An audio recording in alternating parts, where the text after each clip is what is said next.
on length and width of Lagrangian cobordisms. So thanks very much for the invitation, and thanks thanks for sitting through what I'm about to inflict upon you. So I want to tell you a little bit about the length and width of Lagrangian cobordisms. This is joint work with Lisa Traynor. The visual joke is that this work is on the cusp of being in progress and being in preparation. So I might retract almost everything I say, but probably not. Okay, so in outline, so again, my goal is to introduce sort of two measurements. Well, not really new. One is sort of a new measurement, and one's an old measurement for Lagrangian cobordisms between Legendrian submanifolds, and those measurements are, by the title, are going to be the length and width of a Lagrangian cobordism. The heart of the talk is going to be a description of an upper bound on the width, and if I get there, I'll finish with a little bit of a discussion about the relationship between the length and the width. So what I'll do is I'll give you an introduction to some results. I'll tell you about two tools: the fundamental capacity for Lagrangian cobordism and the Seidel isomorphism. And I'll use those to give you an upper bound on the width of a Lagrangian cobordism, which I'll define these ideas and give some examples and talk about the results before I sort of outline the proof. Basically, the structure of this talk is exactly the same as the structure for the last one, right? With less scary algebra. Okay, so let's start off with some definitions and results.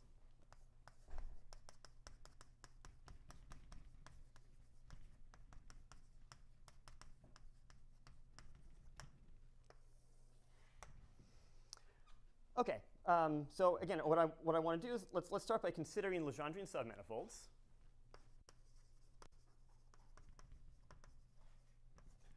Which I'll usually denote by a nice capital lambda, and I'll think of these as living in P cross R, where P is an exact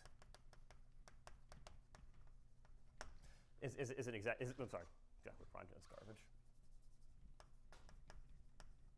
Where P is an exact symplectic manifold. If you want, just think R3 would be perfectly nice. And I want to think about Lagrangian cobordisms between them.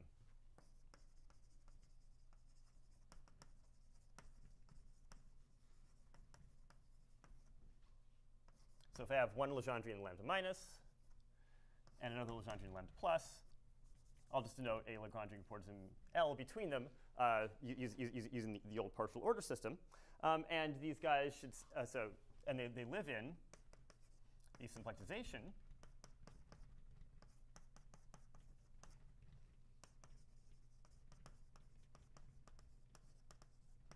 and I wanted to satisfy sort of the following. Maybe I'll give you the definition by a picture, although I should start by saying exact orientable Lagrangian cobordisms, just to get that out of the way. So the picture is this. So let's say I have a Legendrian.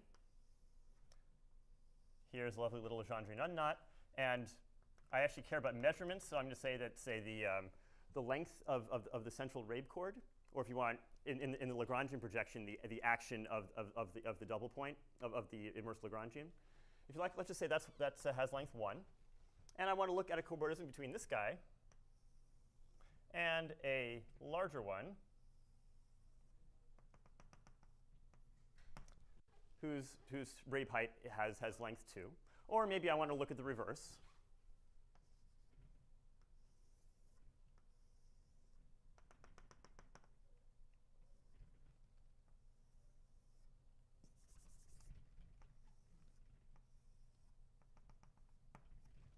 Okay. And so a Lagrangian cobordism is just going to be, well, some nice cobordism between them. Right? And in this picture, this is the I'm going to draw the symplectization chord in S going up and down, and then outside of some nice compact set, so say between S equals 0 and S equals minus h, I want my cobordisms to be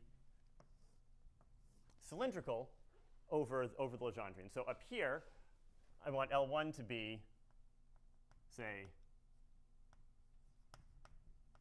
0 to infinity cross the Legendre at the positive end, and down here, I want it to be, say, negative infinity to minus h across the Legendre at the negative end. So my cobordisms are just, I just want them to be sort of cylindrical over the ends, and similarly over here.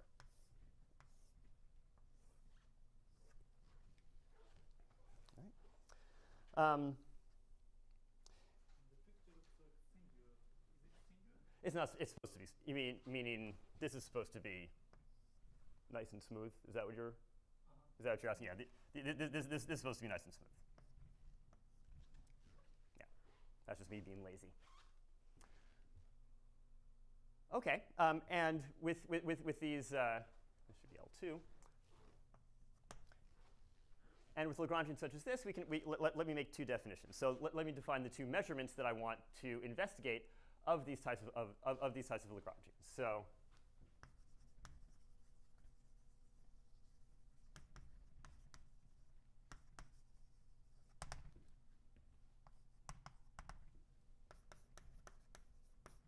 the first is I'll define the length of a Lagrangian cobordism just to be basically this measurement right here. So the smallest you can go so long as you're sort of cylindrical outside of that set. So the length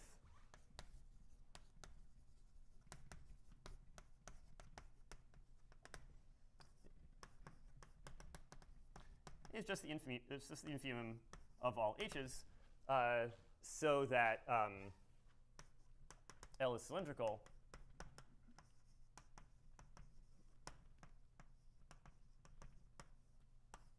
outside the interval from minus h to 0. So you're basically just measuring how much of the cobordism is interesting. And then I can define the width. I might regret this.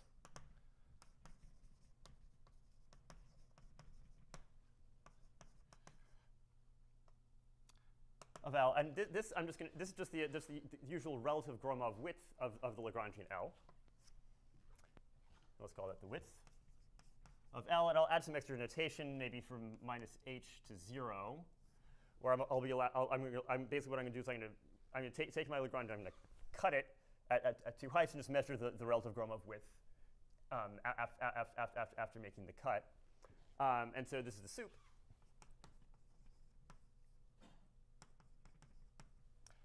of all areas of all areas pi r squared. So that I can take a ball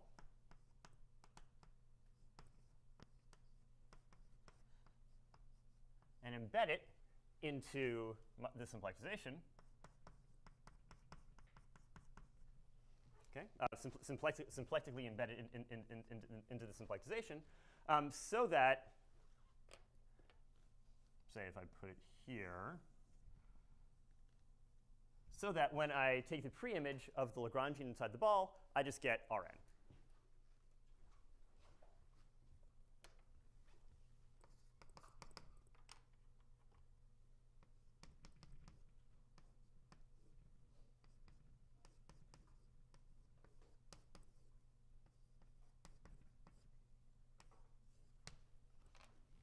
Okay, and this again, this is just the relative Gromov. Oh, but wait. I made a mistake. Sorry, the mistake is here, because I didn't leave myself enough room. So I want to embed it into negative h to 0 cross. So I just want to embed it into part of the symplectization. I don't want to give myself the full run of the symplectization, in particular because if I let myself embed balls up here, the width would always be infinite. So I have to cut myself off for this to be an interesting problem. Igor? With an alternative statement, instead of asking the embedding to be into this restricted piece, one could ask that the inverse image of L intersection this piece is exactly the real part. So yes, that would. No, that's not the same, right? It's not the same. It's not the same. That's not the same. I want this version, not that version, because I don't want any of my, even if I have sort of the Lagrangian here, I don't want any of my ball to be able to leak up here. I think, don't quote me on this, but I think if you let that happen, then again the width is going to be infinite. Right? I really need to have the whole ball sort of restricted below. Yeah, yeah. I mean, basically, up here you can start scaling. You can push up, put in a big ball, then push the ball back down symplectically, and that makes everything, well, makes everything boring. Is the restriction on the small end important? No, no. I mean, most of the time, minus h will be minus infinity. So, but yeah, but again, top end, the top end's important to the bottom end. Yeah.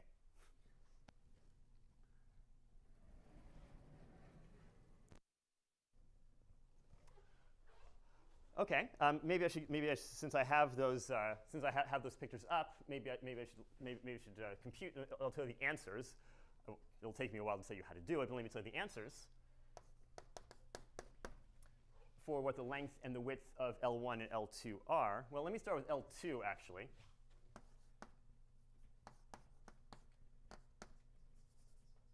Mm-hmm. Go for it.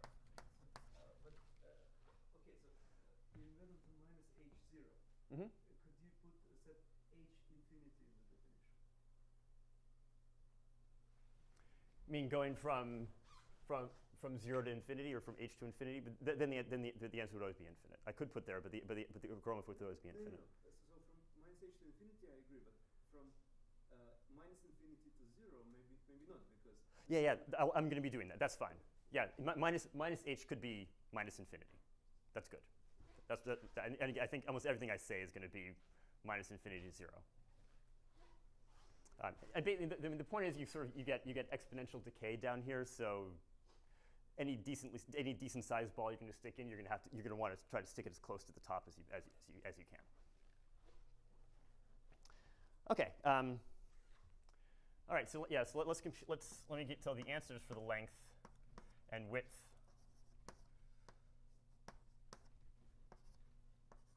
of these guys.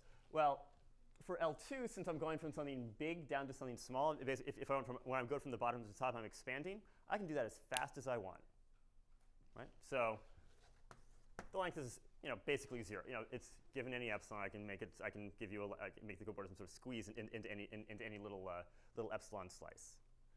On the other hand, shrinking is harder than expanding, and going from something bigger to something smaller, this guy actually is at least log 2. It takes at least log 2 to go from the bottom to the top. Right? The width here is essentially governed by what's basically twice the ray pi. So it's basically governed by what goes on at the top. Whereas the width here, again, is actually governed by what goes on at the top. Even though I have something large here, I can't really squeeze a very big ball into it for the following reasons. You can either think about it as sort of trying to squeeze the ball sort of in the bottom part, but since I've been pushed down by the length of the cobordism, those balls are going to be smaller because of the exponential decay in this symplectization. And what it also means is that I really can't, and I sort of can't really stick a ball in the top piece. There's no room to stick a ball here, because in order to get this rigid cobordism, my cobordism is actually sort of squeezed very, very, very close, and there's no room for the ball, so the ball sort of has to be stuck down here. So if we used h equals log 2 rather than infinity, Mm-hmm. then the width ends up being very close to 0. Or is the width? No, it's still pretty much 2, because We don't get extra same amount of room even if we don't allow things to go down. yeah, but the reason for that is slightly subtle. So what's going on is you can do a neck stretching argument, because there's going to be a little collared neighborhood here. You can sort of stretch the neck, stick in a ball as if this were the top end of going sort of straight cylinder down to negative infinity, and then shove it back in, and that'll give you a ball of width 2. Or you can sort of stick it in down here. But you can't sort of partly use this and partly use this to get a bigger ball. I think that's maybe a more accurate version of what I was saying. Does that make sense? I guess what I'm trying to say is this is really interesting. This is a little bit boring.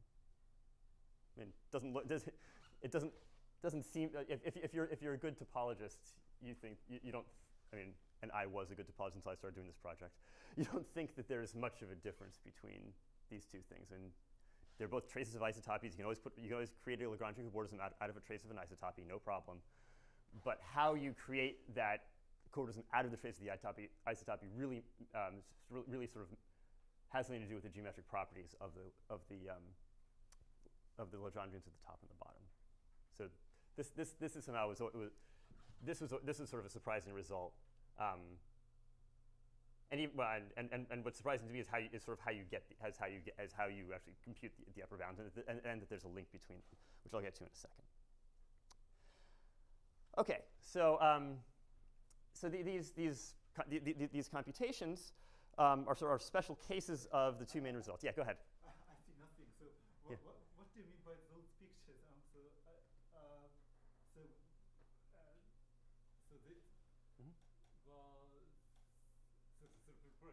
see nothing. So why do you have some rook 2 and 4 and from those pictures?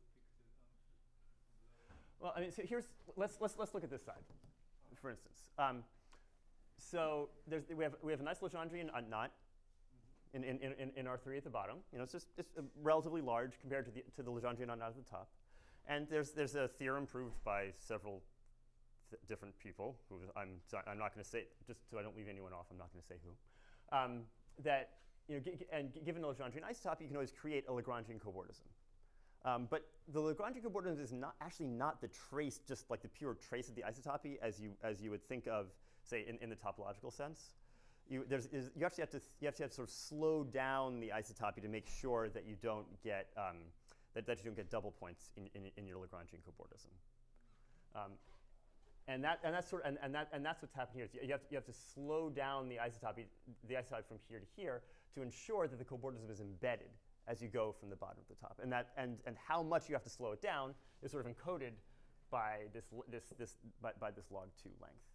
Whereas on this side, there's no danger of creating a double point as you expand as opposed to contract. And that's why you can do this one as fast as you want.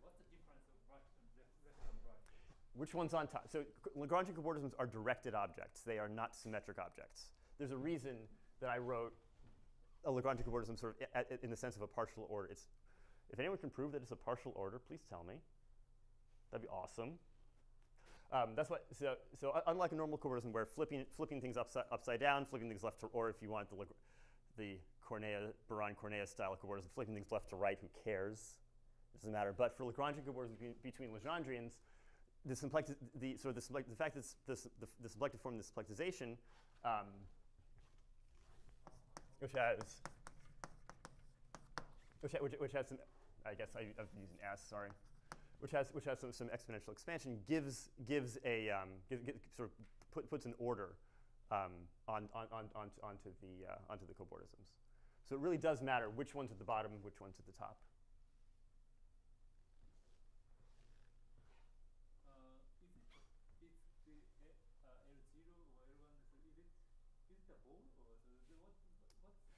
It's a cylinder. It's literally a cylinder. It's a cylinder. So these guys are, so lambda minus and lambda plus are both circles. And this is just a trivial cylinder. I mean, topologically, this is as stupid as can be. This is just a cylinder between two circles. Yeah, it's just a cylinder between two nice smooth circles.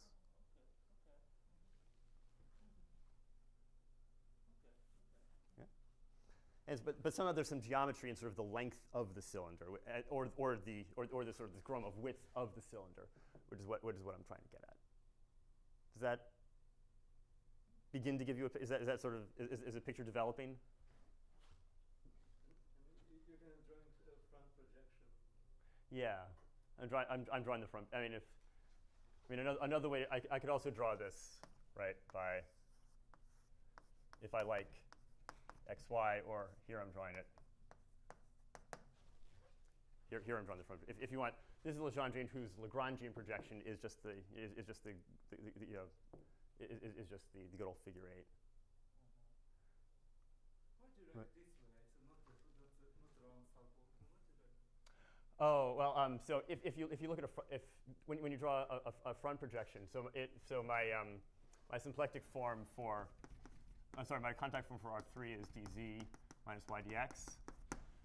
In particular, that means that y is, I know that's cheating, but you know, and if your calculus students ever wrote that, you would shoot them. But we have PhDs, so we can do this. So that means that the y is the slope of the xz projection. So in particular, if I ever circle, I would have infinite, and therefore infinite y. That's bad. So instead of having infinite slope, instead of having vertical slopes, you have semi-cubical cusps. And if you lift out the y, this is actually a sort of a nice smooth curve. And this cusp corresponds to going around like this. If you like Lagrangians better, just think, hey, they're exact Lagrangian immersions, and I'm going to lift them and I'm just going to lift them to Legendrians in the end. If you can use this picture is just as good. Whereas the height of this crossing, or the action of that double point, is given by the height that I drew here.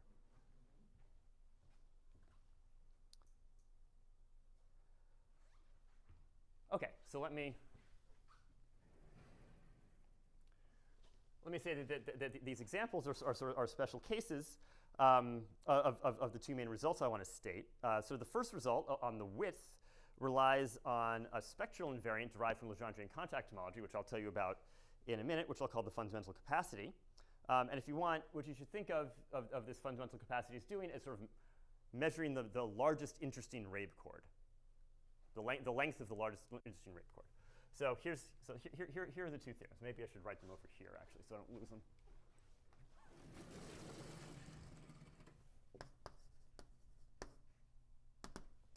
Okay, so let's suppose that we have a nice Lagrangian cobordism, and let's suppose that the Legendrian at the bottom is actually fillable.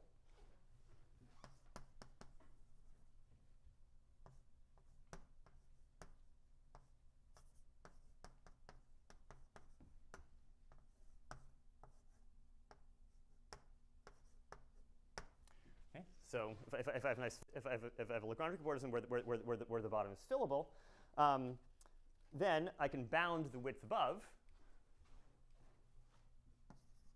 So the width all the way down to minus infinity is going to be bounded above by twice this fundamental capacity at the top. And I'll explain what this is in a bit.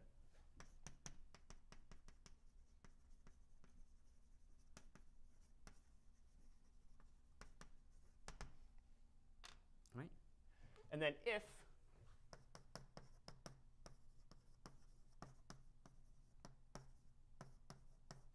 we define the width of a Legendrian just to be the width of the Lagrangian cylinder over it,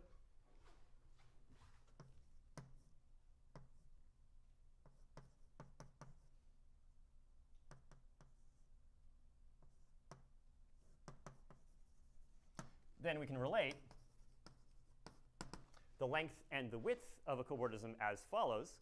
And this basically says, so if we have a Lagrangian cobordism, again, from lambda minus lambda plus,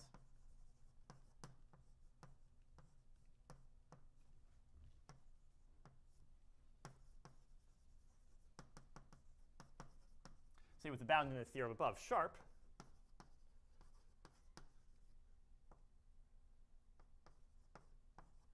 for the width of the Legendrian at the positive end, then I can bound the length of the cobordism below by the log of the width at the bottom over the width at the top. Okay, so somehow the ratio of the widths tell you something about the length.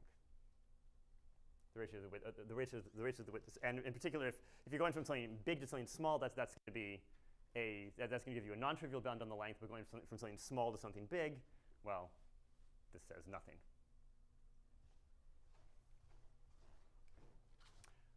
Okay, so I'm now going to channel Luis for my next statement. Now the rest of the talk will be an exploration about how to prove.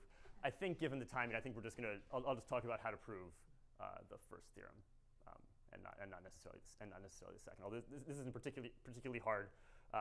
The hard work is here, not really here. But let's concentrate on this first one. Okay, in order to do that, I need to introduce two tools. The first is this fundamental capacity, which sort of says something about the size of a Legendrian. And the second is to relate the fundamental capacity to widths of Lagrangians, and others I need to relate some kind of invariance of the Legendrian to an invariant of the Lagrangian, and I'm going to use the Seidel isomorphism and wrapped floor homology to pull this off. So let me describe those two tools, and then I'll tell you how to push those tools and put those tools together to give you the theorem. Is there a version of the second theorem with width of the L? Not that I know of. Well, not that I know of. Let me be very careful with how I stated that.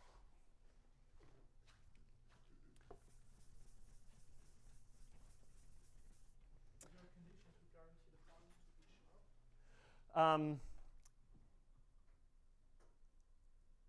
Yes.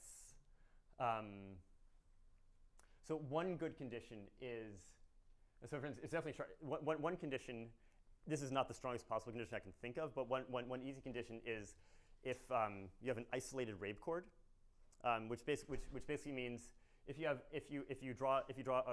sitting in the front projection and you have a Rabe chord and there's sort of no other pieces of the Legendrian nearby that Rabe chord, then the bound is going to be sharp. You can use that to use that isolated Rabe chord to stick in a big ball. And so in particular, if you know like sort of the resolution of a Legendrian of a front diagram, if you know that procedure, those are always going to have isolated Rabe chords sort of off at the off on the right cusp. So it's in particular, anytime you get a Legendrian from the resolution of a front procedure, this will be sharp. Might be nice if we're always sharp, but you know. that at least I know is true.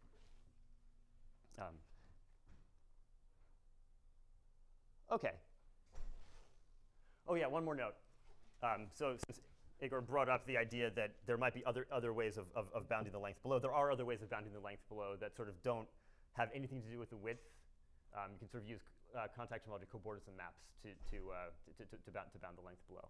And for those of you with picture-perfect memories and who have been here for a long time, that's the talk that Lisa gave in February. Okay, so let's talk about the fundamental capacity.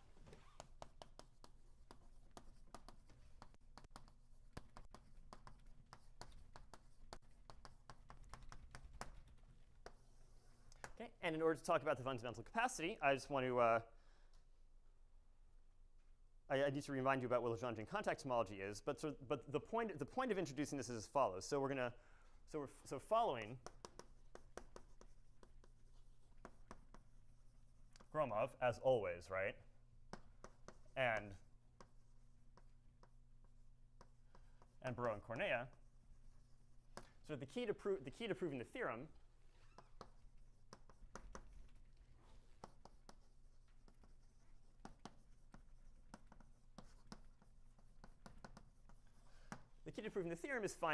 is give yourself a symplectic ball that you've embedded in. You just want to find some holomorphic disk that goes through the middle of the ball, and then the area of the disk will actually give you the upper bound on the width.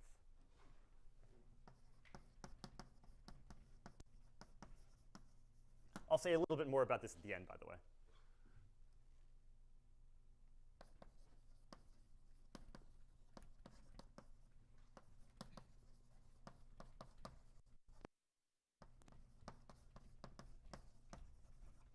But of course, to find disks, you want algebra to do all the work for you.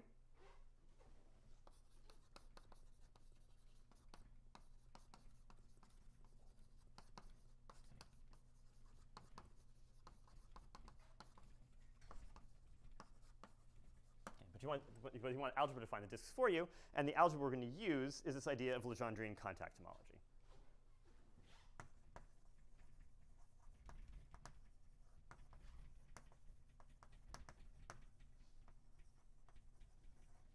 Okay, and I'm going to say this as fast as I possibly can, or using as few words as I possibly can. And then you guys are going to yell at me until I give you the full definition slowly anyway, but I'll see what I can get away with. Okay, so we can think of Legendrian contact homology as a curved and filtered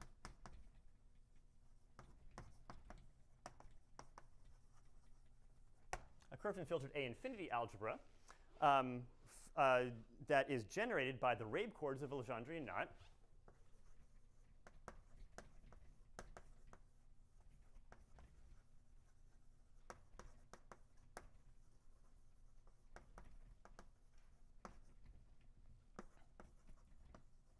So whose structure maps are given by holomorphic disks in the symplectization.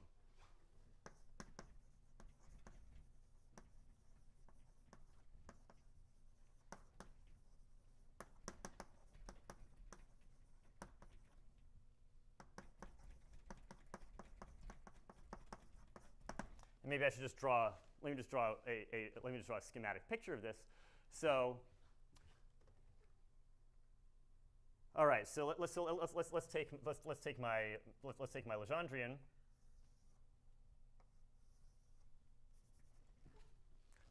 And then let's look at the cylinder over the Legendrian. Right?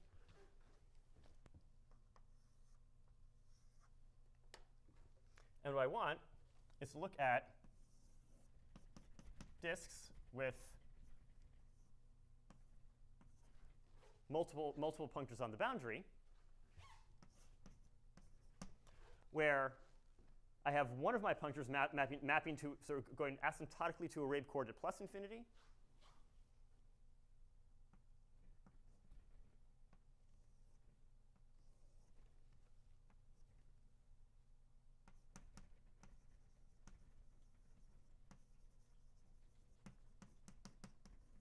Say a Rabe chord A, and then at minus infinity,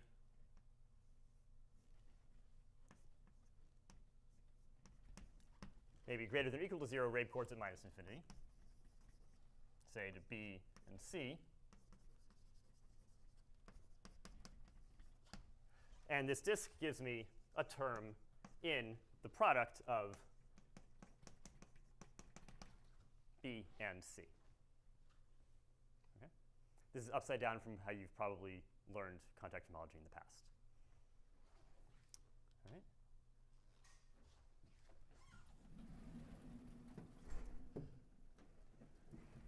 So the word curved sucks, so let's get rid of it by choosing a bounding cochain, or I will slip and use the word augmentation, which is sort of the dual of a bounding cochain.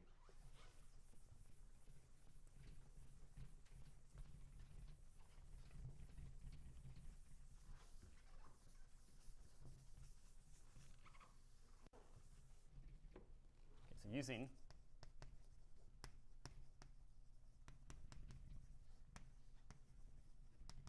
a bounding cochain slash augmentation,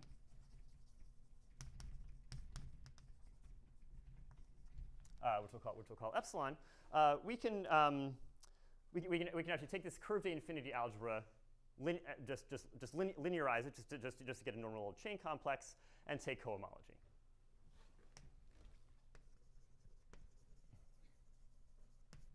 So we can change coordinates.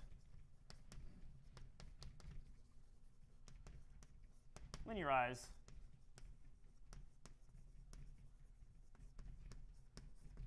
And take cohomology, and we get the Legendrian contact homology of, well, the Legendrian contact cohomology of lambda linearized using the bounding cochain, using the bounding cochain epsilon. Okay? And it would be really nice is if we could always find, if this were non-trivial. That would be really fun. Zach? Generated by Rabe chords as a vector space? It's generated? Yeah, as a vector space. Yeah, right, sorry. Yeah, that's as a vector space. I hesitate because I always define this one usually defines this upside down and says generated as an algebra, but that doesn't make sense. I mean, it's generated as a vector space by the Rabe course, right? Okay, so then here's a theorem due to Ekholm,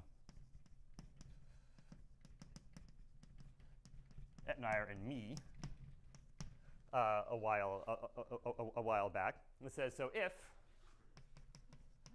your Legendrian is connected, what else do I need?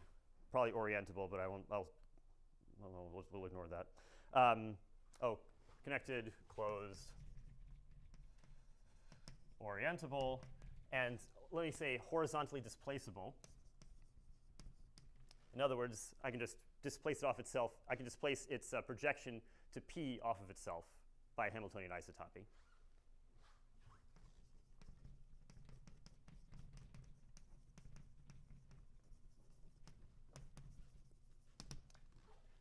Then we get a long exact sequence that looks something like this. So you go to the homology of the ordinary homology of the Legendrian, and then you relate the Legendrian contact cohomology, which would be n minus k. Then you get some kind of duality, some kind of Poincare style duality to the k minus 1. I might have that. Oh, it is k minus 1. Hey, look at that. And then even better, and in degree 0, you get an injection into the degree n Legendrian contact cohomology. Okay? And we'll call the image of the point class the fundamental class.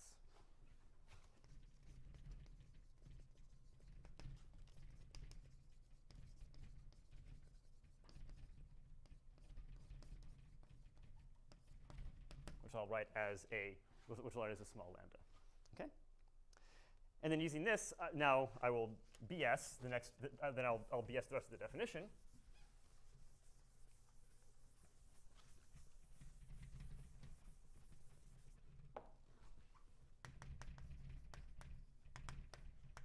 Which is that the fundamental capacity,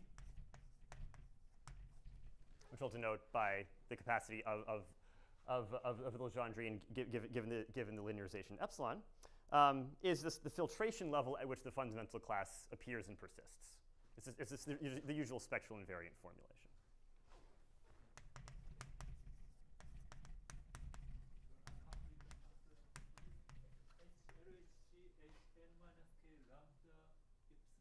Mm-hmm. The next one is also epsilon, lambda.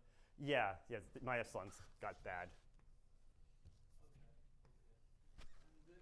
And the middle one is homology, plus one is homology.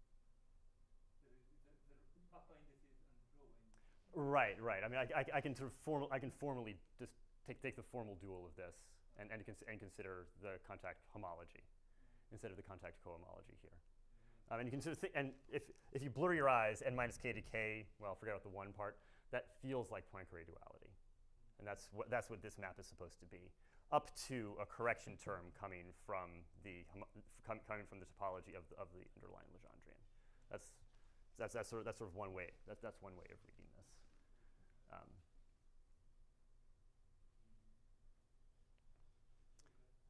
I'm sorry. So anyway, so the fundamental capacity is just the filtration level at which the fundamental class appears and persists. Right, again, that's a definition, and I'll leave it as an exercise to all of you who probably know what you're doing, how to turn that into a genuine spectral invariant. Okay, so this is the first part. This is sort of the first ingredient in the theorem. This is what's actually going to be giving me. This is actually what's going to be giving me the upper bound. And it's some nice class sort of on the boundary. Now I need to relate the classes on the boundary to the classes inside, to the classes in the Lagrangian. Okay? And to do that, I will use the Seidel isomorphism. And since Paul's not here, I can say that without feeling weird.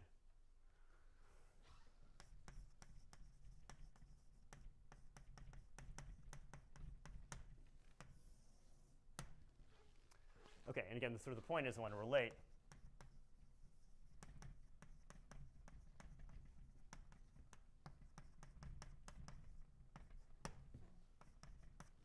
So I want to relate classes in the contact homology of something in the boundary to the Lagrangian itself. Okay, so the setup. So the argumentation is the composition of the cobordism. In this, this is sort of, this is sort of the.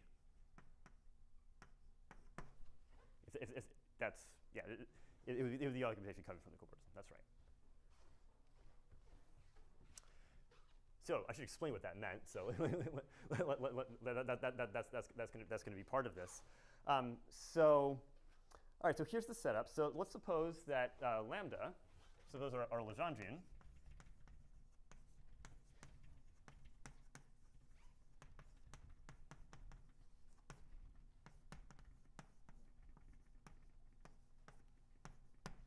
let's suppose that's a Lagrangian filling. In other words, sort of a Lagrangian filling is just a null cobordism, right? You start from nothing, and then you get a Lagrangian moving up to the Legendrian. And I want this to be exact. Ew. There's good colored chalk and there's bad colored chalk. Much better.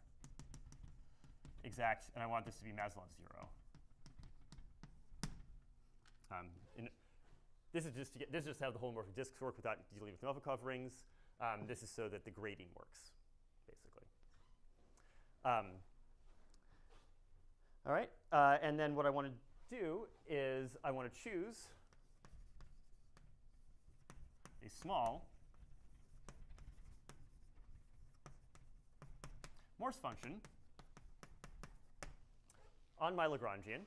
That's sort of at infinity is nice and cylindrical.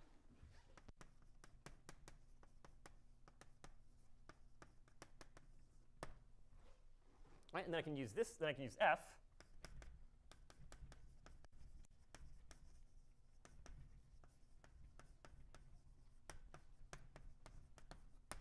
to give me some small perturbation L prime of L. This is sort of the usual procedure. Right?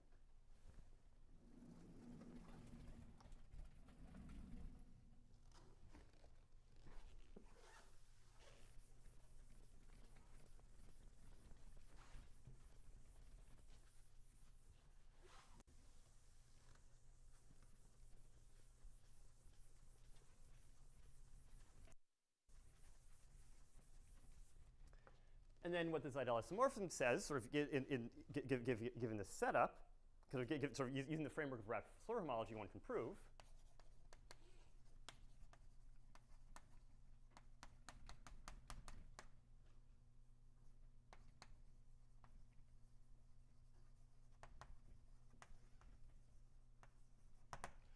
right, then one can prove the Seidel isomorphism, which is due to Tobias Ekholm, despite so Paul conjectured it and Tobias half proved it, and Georgios Dimitriou finished the proof.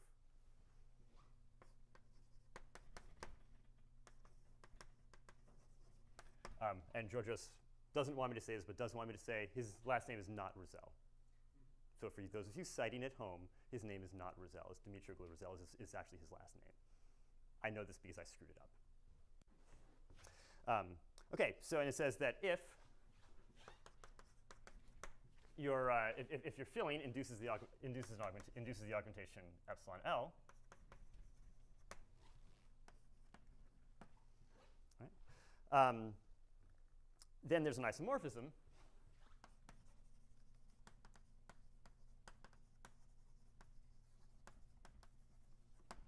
so let's call it phi from the homology of L to the Legendrian contact cohomology of the Legendrian at the boundary. So if you want, you're computing the Legendrian contact homology using the homology of the filling. And you should think about this as the Morse homology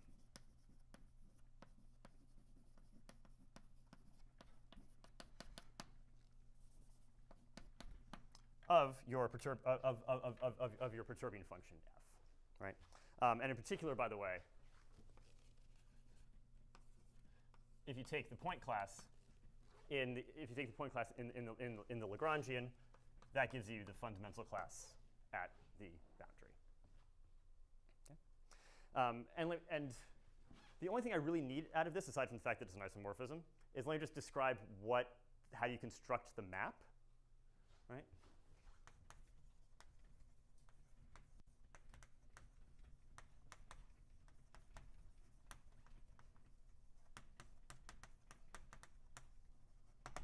So you just construct it using J-holomorphic disks that look like the following. So you take your original Lagrangian L, you take your perturbation L prime, and then any Rabe chord of L sort of now corresponds to a Rabe chord between there's a Rabe chord from L prime to L. So in particular, maybe you want to say that Rabe chord represents the fundamental class.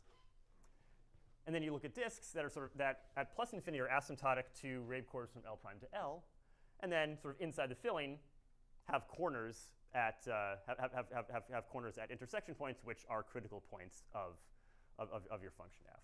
So.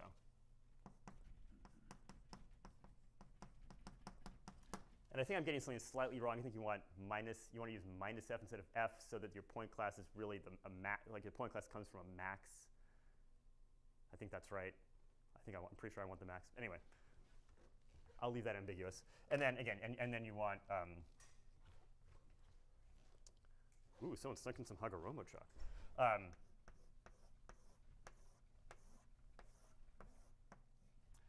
Then you want J-holomorphic disks that have a corner that have corners at critical points and are asymptotic to Rabe chords at plus infinity.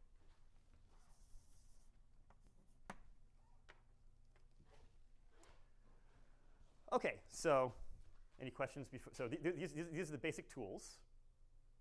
And now all we need to do is put those two tools together to give a proof of that theorem. Well, that's almost all we need to do, but close. The exact sequence and the isomorphism, you need those two. One is the exact sequence, and the other is the isomorphism. Yes. Well, no. Actually, no. Well, one is really just the fundamental class. One is the fundamental class, which gives you the fundamental class, and the other's the isomorphism. The exact sequence. You write down the exact sequence A because this is the best theorem I've ever proven, so I like writing it down. And B because it gives you the fundamental class, or at least it tells you where the fundamental class is coming from. And then I want to combine this fundamental class with the isomorphism. So you have two maps with range ACH n minus star lambda, right? So one from H0 of lambda and the other from H0 of n.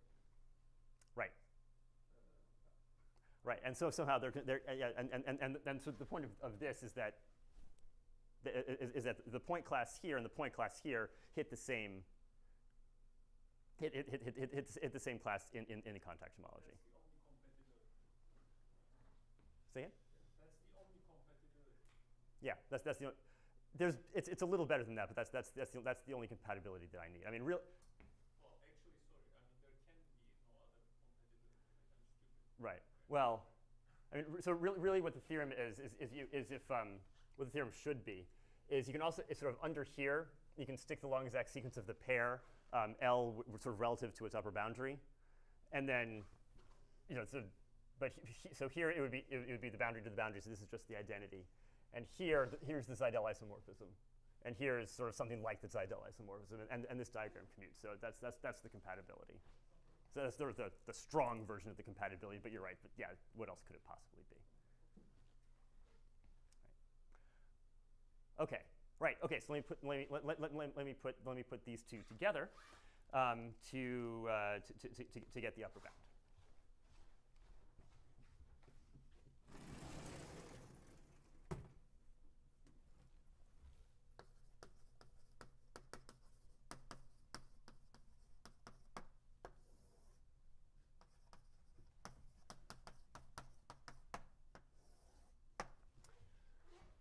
Okay. All right, so what I should do is I should give myself a symplectic ball, so the real part of the symplectic ball maps to my Lagrangian. And then I'll choose a function f so that its unique maximum is at the center of the ball. Okay, so given some nice symplectic embedding,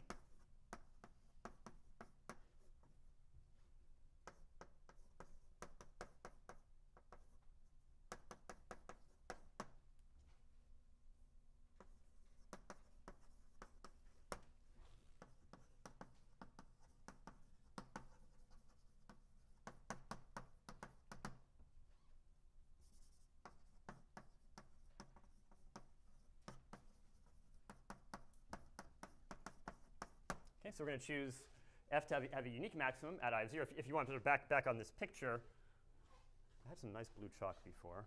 Oh, well, too late. Sort of if I'm thinking about having my ball be here, here's the Rn, and I'm choosing f to have its unique maximum at the center of the ball. Right? Okay.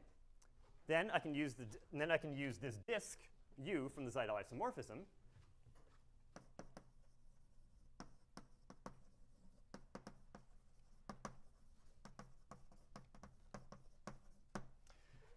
and then let's think. So then the area of that disk U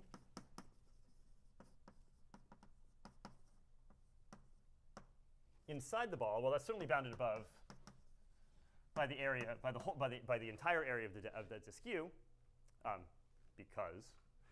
And then Stokes' theorem tells you that this is actually that the area of this disk is actually bounded above by the length of the Rabe chord at the top, and then sort of by the way I define the fundamental capacity, this means that I'm actually bounded. This area is actually bounded above by the fundamental capacity.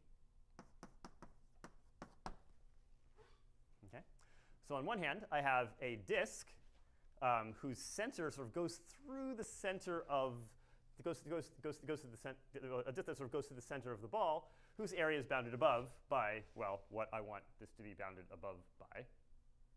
Okay. Not yet.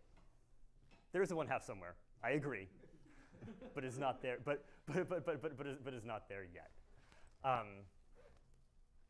And now my board work is about to completely fall apart. Shit. All right, I'm going to go over here. So I want to keep this picture up. But I want to go over here.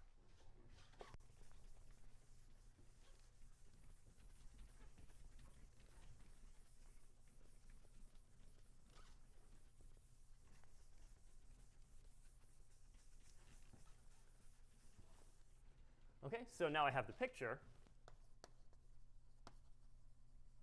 And let me just pull back to let me just pull back to the domain and match colors.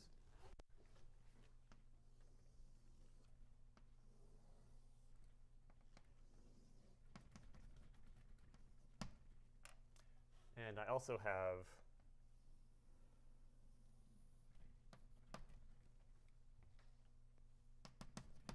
I also have that little perturbation, and I have a disk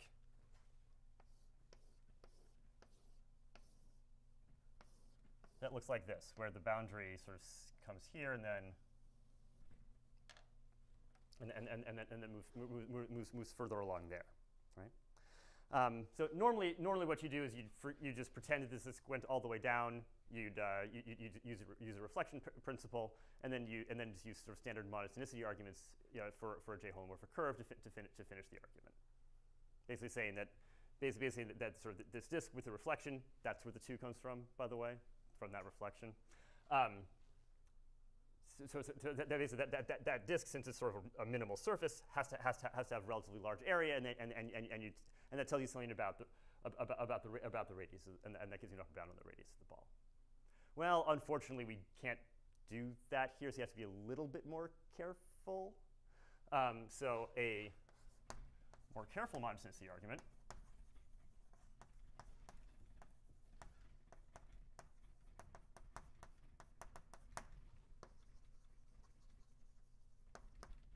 that sort of uses a different version of sort of the standard monotonicity formula for minimal surfaces, but it's a monotonicity formula for minimal surfaces with boundary.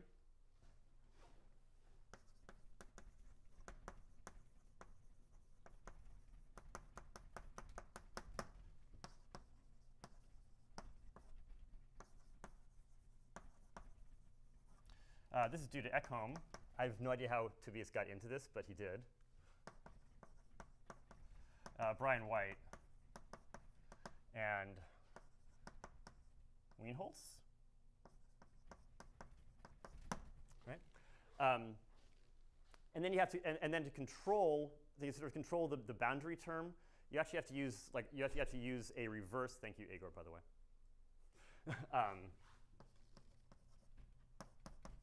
And to control the boundary term,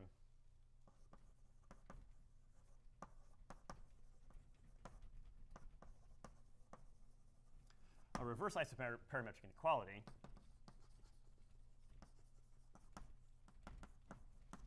that basically says the boundary here is sort of bounded above by the area. Like the length of this boundary is bounded above by the area of the disk, but we have a bound on the area of the disk already. This is due to, let's see, Groman and Solomon. But I need the version, sort of an improved version due to Duval. Right. And then once you have that, then sort of the standard style of monotonicity argument for Gromov width goes through, and you get the you get the lower bound.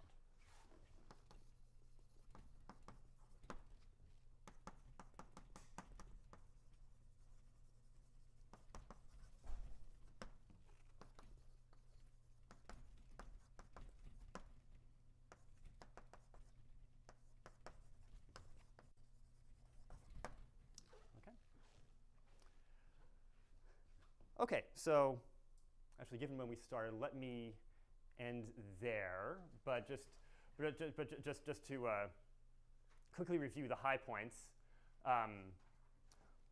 So the goal of the talk was to bring the idea of width into a new geometric setting. This like SFT style geometric setting. And also to talk a little bit about this idea of length, although I didn't really get to bring that back. And some of the interesting features of the proof, if you guys saw Octav's talk a couple of weeks ago, the middle of the proof should have been, the middle of this talk should have been like a carbon copy of Octav's talk, which is you set up some algebraic structure to find holomorphic disks.